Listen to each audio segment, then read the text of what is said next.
આજે તો પાણીથી નીકળીને આવી ગયા એવી જગ્યાએ જ્યાંનો નજારો જોઈને આંખો તો ખુલી જ રહી ગઈ અને સાંજે ઘરે આવીને અમે એવું શું કર્યું કે આખો દિવસ મસ્તી ભર્યો થઈ ગયો. હે ગાઈસ, ગુડ મોર્નિંગ, જય દ્વારકાધીશ મિત્રો, welcome back to my new vlog. માસીના ઘરે વ્લોગ નું સ્ટાર્ટિંગ કરવાનું તો ભૂલાઈ જ ગયું હતું એટલે અત્યારે કર્યું. સવારમાં બધા બેઠા હતા સિરાવા, ત્યાં તો ધ્રુવ પણ ઊંઘમાંથી ઉઠીને આવી ગઈ અને સીધી કેરી પર તૂટી પડી.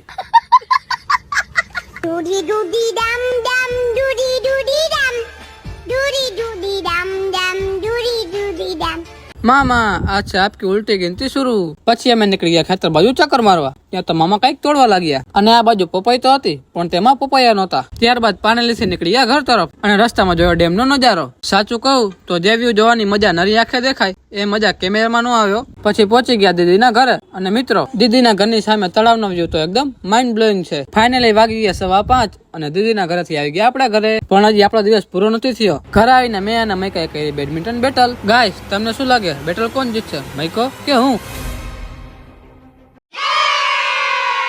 ફાઇનલી આજની આ બેટલ હું જીતો અને રાતે જમવામાં હતો પુડલાનો પ્રોગ્રામ. આજનો વ્લોગ અહીં જ પૂરો કરીએ. મળીએ કાલે. ત્યાં સુધી જય દ્વારકાધીશ.